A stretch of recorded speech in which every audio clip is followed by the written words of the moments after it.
مالباتا ما پی مجول بو باویم یک جوان کسی هلبستین جگر خوین گلک جه ازبر کربون جش خورا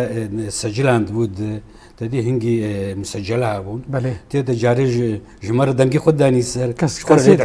بله ما يعني عمري ما بلكي بشتي 10 سالا جي جنويساندنا كردي نو هوالي مزاني ونقص كردي اتخويني مدنويسه تشبو تشما يا وهنغاني كسيب كردي ولو وقت تشتكي انه قدغيا يعني بله عادي ترجي قالك جي يعني وكيكي يا اخي ابنائنا يعني علمك تبي خدي نابي يعني ولو فكره ولو غريب وسر خلكي جي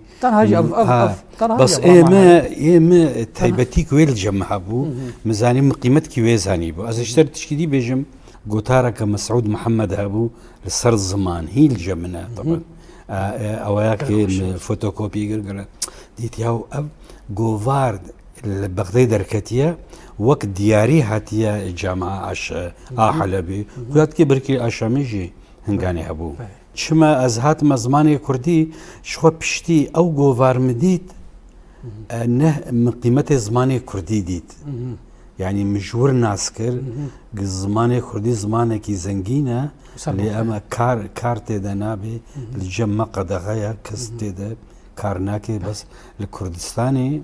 كردستان باشور ما مستا 1920 دست بخوندني بويد مدرسة سليمانية دا 1920 هنگانه چه جبرگو